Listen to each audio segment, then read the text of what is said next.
Students, आज की class में हम चैप्टर नंबर जो फर्स्ट है the best Christmas present in the world, उसके क्वेश्चन आंसर सॉर्ट आउट कर रहे थे। हमने कुछ क्वेश्चन सॉर्ट आउट कर लिए थे, 2-3 क्वेश्चंस जो हैं वो बचे हुए थे, उनको अभी हम और एक्सप्लेन करेंगे आपके सामने। क्वेश्चन नंबर आपका 5 तक कर लिया था। कौन से क्वेश्चन तक कर लिया था? 5th क्वेश्चन से वो कंप्लीट कर लिया था। क्वेश्चन नंबर 6 एंड जो 7 क्वेश्चन है last text with the books, वो हमें हल करना था। कौन सा क्वेश्चन हल करना था? हमने वर्किंग विद टेक्स्ट चैप्टर जो है आपका the best Christmas present in the world, जो फर्स्ट चैप्टर चल रहा है, उसके क्वेश्चन आंसर सॉर्ट आउट कर रहे थे। तो उसमें से हमने 5 क्वेश्चन तो है वो सॉर्ट आउट कर लिए हैं। अभी हमने क्वेश्चन नंबर 6 से स्टार्ट करने हैं। क्वेश्चन नंबर 6, तो आपका क्वेश्चन 6 कह रहा है what is college Christmas present. What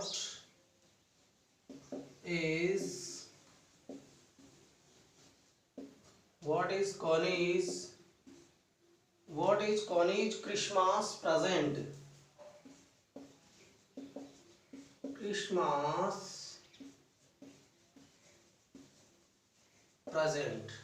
what is college Christmas present, यानी कोनी का क्रिसमस का उपहार क्या था। एक क्वेश्चन तो इसमें कंप्लीट होता है।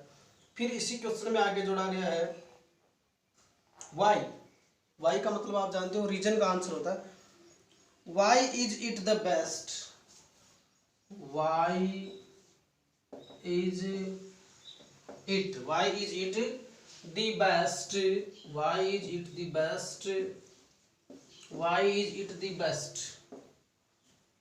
Why is it the best Christmas present?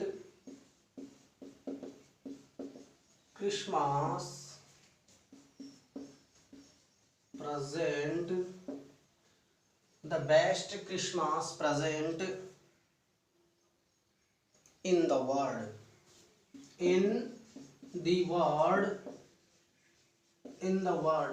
दुनिया का सर्वोत्तम। Why is it the best Christmas present in the world, ये दुनिया का सर्वोत्तम क्रिसमस उपहार क्यों बना, ये संसार का सर्वोत्तम उपहार क्यों है। क्या है? Why is it the best Christmas present in the world, ये दुनिया का सर्वोत्तम उपहार क्यों है। पहला क्वेश्चन है इसमें what is the college Christmas present. कोनी जो थी उसके लिए सबसे बड़ा उपहार कौन था, क्रिसमस का उपहार क्या था, और वो दुनिया का सर्वोत्तम क्रिसमस उपहार कैसे बना। इसके क्वेश्चंस को हम सॉर्ट आउट करने वाले। जो हमने चैप्टर पढ़ा है उसमें से कुछ लाइंस हमको लेनी है। तो सबसे पहले तो क्या था उसके लिए, बेस्ट प्रेजेंट था, जिम्स का जो लेटर था उसका पति था जिम। तो देखिए gyms last letter,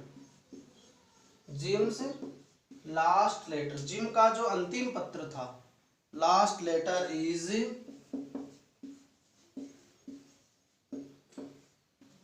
कॉनीज, best Christmas present, is Connie's Christmas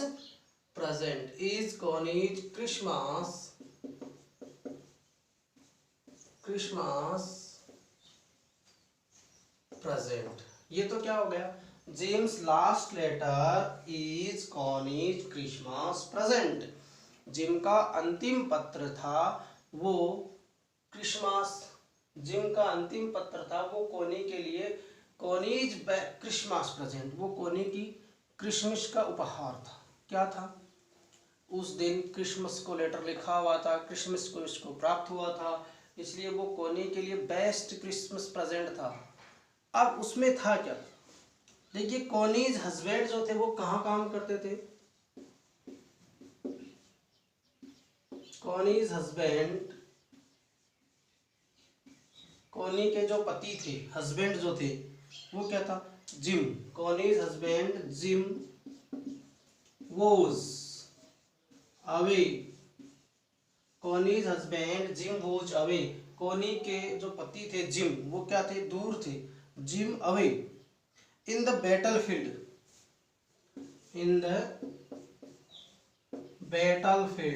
battlefield यानी युद्ध क्षेत्र, यानी gym was away in the battle field, वो घर से दूर बैटल फील्ड युद्ध क्षेत्र में थे, बैटल फील्ड युद्ध क्षेत्र में थे। एंड अब जब फौजी जो है वो युद्ध क्षेत्र में होता है तो घर वालों को सबके उसके आने का इंतजार होता है, तो उसको भी इंतजार था। And she was waiting for she was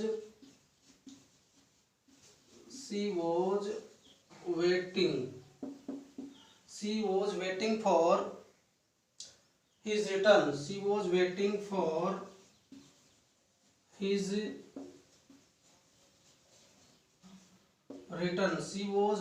for his return, सब उसकी वापसी का, she was waiting for his return, वह उसकी वापसी का इंतजार कर रही थी। अब वो वापस लौटा कि नहीं लौटा, हमें ये बात भी इसमें रेफरेंस करनी पड़ेगी। तो वो वापस नहीं आया तो हम लिख देंगे Jim did not return, Jim did not return, Jim did not return, वह वापस नहीं लौटा वापस। तो बात क्या बनी, James last letter is Connie's Christmas present, is Connie's Christmas present, Connie's husband Jim was away in the battlefield, Jim जो कि कॉनी के पति थे वो घर से दूर युद्ध क्षेत्र में थे, सीमाओं पर थे। And she was waiting for his return, और वह उसकी वापसी का इंतजार कर रही थी। जिम डिड नॉट रिटर्न, लेकिन वो युद्ध क्षेत्र से वापस नहीं लौटा। अब क्या हुआ,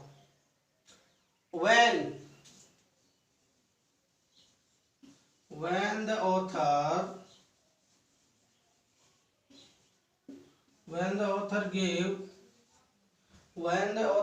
जब लेखक ने दिया, क्या दिया, when the author gave Connie's husband, कोनी के जो पति थे, Connie's husband's last letter,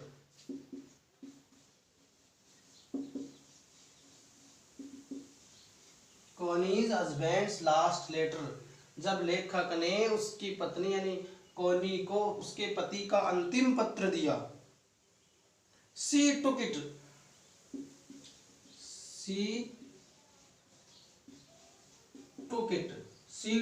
तो उसने उसको लिया। She took it as the best Christmas present, as the best Christmas present in the best Christmas present in the world,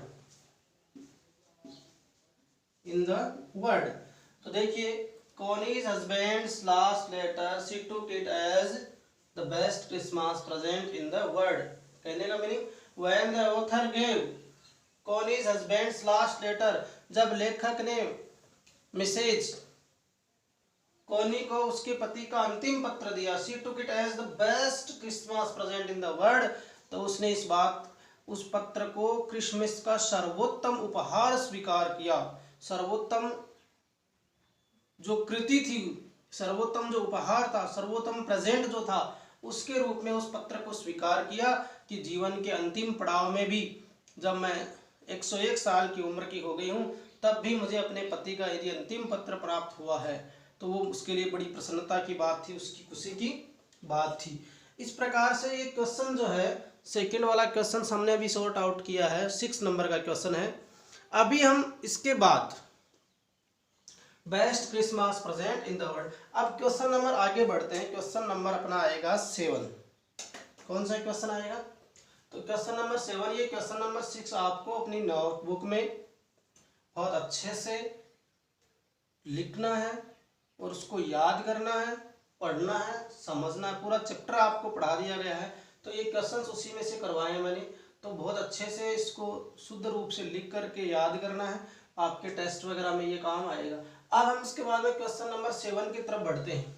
इसकी तरफ बढ़ते हैं, क्वेश्चन नंबर जो 7 है उसको हल करेंगे। सबसे पहले हम देखते हैं कि क्वेश्चन नंबर जो 7 है वो क्या कह रहा है, उसमें क्या हमें पूछा जा रहा है। तो आई थिंक टाइटल के बारे में पूछा जाएगा, इसके बारे में पूछा जा रहा है। क्वेश्चन नंबर जो 7 है वो ये पूछा जाएगा आपसे कि आपकी जो स्टोरी को जो टाइटल दिया गया है, क्या दिया गया है, टाइटल, शीर्षक जिसको कहते हैं, the best Christmas present in the world, क्या वो उपयुक्त है? उपयुक्त है तो उसका रीजन बताओ। और यदि वो आपको उसके बारे में कुछ और टाइटल लिखना हो तो आप क्या लिखेंगे, वो आपके माइंड पर डिपेंड करता है। आपने स्टोरी पढ़ी है और आपसे पूछा गया कि आप क्या लिखते हो, जो उपयुक्त लिखे लगेगा वो हम लिखेंगे, लेकिन जो भी आपके माइंड में जो विचार आएगा उस विचार के अनुसार उसका आंसर बन सकता है। अगला क्वेश्चन है, do you think, question number 7, do you think, do you think, क्या आप सोचते हैं, the title of the story, the title of the story, the title of the story, do you think the title of the story is suitable, do you think the title of the story is suitable, क्या इस कहानी का जो शीर्षक है वो उपयुक्त है, suitable, is suitable for it, for it, इस कहानी का जो शीर्षक इसको दिया गया है क्या वो इसके लिए suitable है, is suitable for it, question mark. पहला question, first question of this question is, क्या कह रहा है, डू यू थिंक, क्या आप सोचते हैं, the title of the story, कहानी का शीर्षक, क्या शीर्षक दिया गया था, the best Christmas present in the world, the title is, story is suitable for it, इस कहानी के लिए वो शीर्षक उपयुक्त था या उपयुक्त है, इज है तो उपयुक्त है। अब आपसे इसी में सेकेंड क्वेश्चन और पुटअप किया गया है, can you think of, can you think of, can you think of, can you think of any other title, any other title, can you think of any other title, क्या आप किसी दूसरे शीर्षक के बारे में विचार रखते हैं? अगर इसकी जगह आपको इस चैप्टर का नया शीर्षक देना हो, कोई नया नाम देना हो तो आप क्या दे सकते हैं? आपकी इस कहानी को पढ़ने के बाद इसका नाम ये भी हम रख दें तो इसमें कोई अतिशयोक्ति नहीं होगी, वो भी इसी तरह का नाम होगा, उसका भी हमें आंसर में ऐड करना है, वो इसका सेकंड वाला आंसर जो बनेगा 7th का उसमें आएगा। अब देखो इसके आंसर की तरफ बढ़ते हैं हम लोग। सबसे पहले पूछा, do you think the title of the story is suitable, क्या आप सोचते हैं, तो the title of the story क्या लिखेंगे, the title of the story, the title of the story is, the title of the story is, the title of the story is most suitable, is most suitable, the title of the story is the most suitable, इस कहानी का जो शीर्षक है वो सर्वदा उपयुक्त है, story suitable ones, suitable ones, यानी the title of the story is suitable for ones, suitable one, suitable one, the title of the story is most suitable one, ये इसके लिए सर्वदा उपयुक्त एक शीर्षक है। और इसका कारण क्या रहेगा, तो the best Christmas present in the world, आपने इस कहानी में हमने पढ़ा है कि सारी बातें एक पत्र को लेकर के, 3 भाग बने हुए हैं इस चैप्टर के, फर्स्ट पार्ट, सेकंड पार्ट और थर्ड पार्ट, तो तीनों पार्ट्स में पत्र का ही जिक्र चलता है। पहले पार्ट में हम ये देख रहे थे, लेखक को एक टेबल खरीदनी होती है और उस टेबल को ऐसे करना चाहता है और उसके अंदर दराज के अंदर एक पत्र मिल जाता है, फिर वो उस पत्र को पढ़ता है तो दूसरा भाग उस पत्र में क्या लिखा हुआ था, जर्मन और ब्रिटिश जो सोल्जर्स है उसके बीच का युद्ध का रेफरेंस लिखा हुआ था। Second part complete, third part में उस पत्र को वापस लेखक कि पत्नी तक कैसे पहुंचाया जाए, उसमें क्या विचार रखे, वो बातें आती है। तो the title of the story, जो इसका मेन पार्ट था वो पत्र था, क्या था, तो हम ये लिख सकते हैं the main thing of the story, the main thing of the story, the main thing of the story is a letter, the main thing of the story is a letter,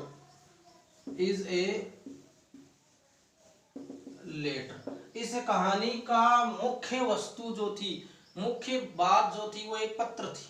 क्या था, एक पत्र था। और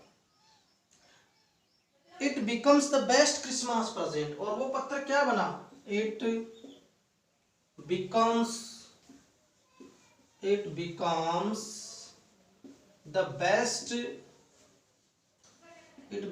the best Christmas present,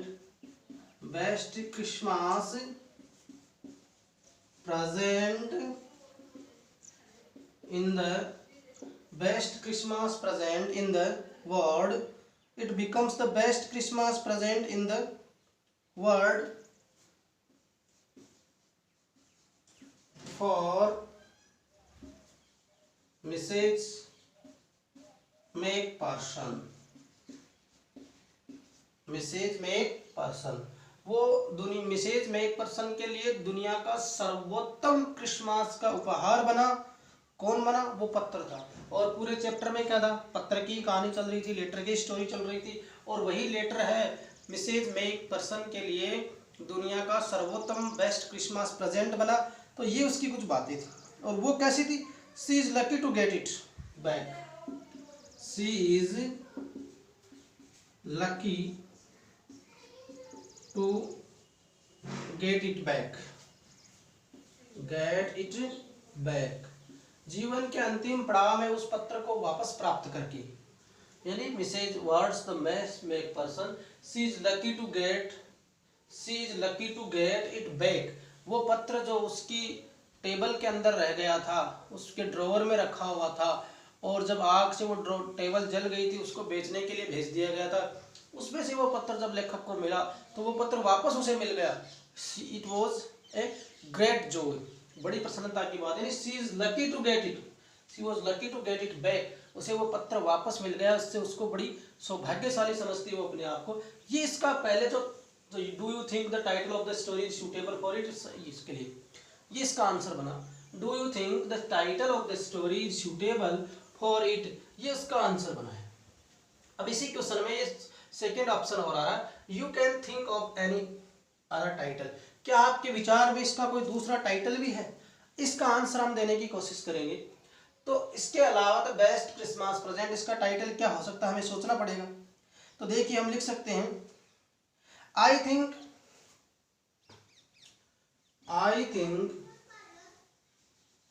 think मैं सोचता हूं, another title, I think another title of the story, another title of the story may be